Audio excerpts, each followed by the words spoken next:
तू जाडी आहेस, तुझं वजन जास्त आहे, तू बेअक्कल आहेस, तू मूर्ख आहेस, तुझा नवरा कदाचित मुस्लिम असावा किंवा तुला अक्कलेचा भागच नाहीये, तुला कुणी अधिकार दिला महाराजांबद्दल बोलण्याचा, तुला विचारायला आलोय का आम्ही, हे आम्ही करणार, हे नाही करणार, हे बघणार, हे करणार. लोक जे बोलले खूप छान छान भाषेत बोलले. सो त्याविषयी मी त्रागा व्यक्त करायला आज आली आहे. ऍक्च्युली साधारण एक 4.5-5 लाखांपर्यंत व्ह्यूज पोहोचेपर्यंत मी कमेंट सेक्शन ऑन ठेवलं होतं. त्याच्यानंतर मी ते बंद केलं कारण मला लिटरली मनस्ताप व्हायला लागला. आत्ता सिनारिओ झालाय की एक कपल आहे खूप छान, ते कॉन्टेंट क्रिएशन करतात, त्यांचं रीच खूप जास्ती आहे. एक मध्यंतरी पोस्ट व्हायरल झाली होती, तुम्ही बघितलं असेल की राजा शिवाजी चित्रपट बघण्यासाठी एका माणसाने अख्खं थिएटर बुक केलं. सो त्यांचं ते प्रांजळपणे शेअर करणं झालं होतं त्यांच्या बाबतीत. असं ते महाराष्ट्राच्या बाहेर राहतात आणि त्यांनी 9चा शो बुक केला होता रात्रीचा. 9च्या शोला ते जाऊ नाही शकले, त्यांनी 12चा शो बुक केला. पण ते तिथं पोहोचल्यानंतर थिएटरवाल्यांनी सांगितलं की शो लावू नाही शकत जस्ट बिकॉज गर्दी नव्हती. मग यांनी काय केले, थोडेसे जास्ती पैसे देऊ केले आणि अख्खा जो शो होता तो घेतला आणि ते त्यांनी एन्जॉय केला. तिथं आतमध्ये गेल्यानंतर त्यांनी काही फोटो क्लिक केले आणि ते पोस्ट केले. फोटो इतका व्हायरल होईल असं त्यांनाही वाटलं नव्हतं की न्यूज चॅनलवाले सुद्धा त्यांना व्हायरल करतील.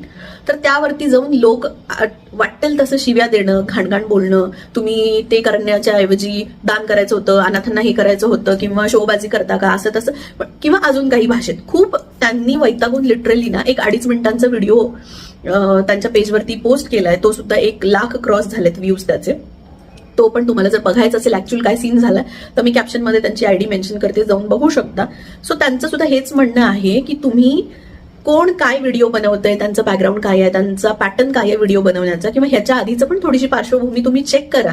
काहीही न जाणून समजून घेता तुम्ही जे हे वाटेल ते बोलायला स्टार्ट करता, हे करू नये. मान्य आहे, लोकशाही आहे, मान्य आहे, आजकाल सोशल मीडिया, प्रत्येकाकडे मोबाईल आहे, नेट आहे, म्हणून वाटेल ते करायचं का? जे लोक व्हिडिओ बनवतात ते तुम्हाला आमंत्रण देऊन बोलवतात का की या तुम्ही आमच्या व्हिडिओवरती खूप छान छान असा फुलांचा वर्षाव करा? काही संबंध नाही. एका बाजूला तुम्ही छत्रपती शिवाजी महाराजांच्या आदर्शाबद्दल बोलता किंवा त्यांनी केलेल्या कामगिरीबद्दल बोलता, दुसऱ्या बाजूला तुम्ही घाणघाण शब्द वापरून समोरच्या व्यक्तीबद्दल जे मत मांडताय त्याच्यातून तुमची मानसिकता आणि तुमची लायकी दिसून येत नाही का?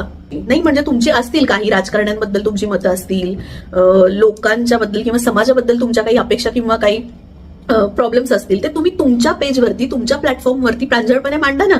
त्याला कुणीच नाही म्हणलेलं नाहीये. पण दुसऱ्या कुणीतरी केलेल्या कॉन्टेंटमध्ये जाऊन घाणघाण पद्धतीनं कमेंट करणं, शिव्या देणं हे कितपत योग्य आहे? कॉन्टेंट क्रिएशन करत असताना क्रिएटर्स हे मेंटली प्रिपेअर्डच असतात की त्यांना अप्रिशिएट करणारी सुद्धा लोक मिळणार आहेत आणि पाय खेचणारी घाणघाण बोलणारे सुद्धा लोक हे त्यांना भेटणारच आहेत. पण लोकांनाच कळकळीची विनंती आहे की पूर्ण व्हिडिओ बघा, निदान तो पूर्ण कॉन्टेंट काय आहे तो बघा, मग तुमचं मत मांडा ना. आणि नॉट नेसेसरी की मत मांडलंच पाहिजे. मी म्हणते एखाद्या वेळेस तुम्हाला नाही आवडला व्हिडिओ, स्किप करण्याचा सुद्धा हा छान ऑप्शन आहे तुमच्याजवळ, तर तो यूज करा.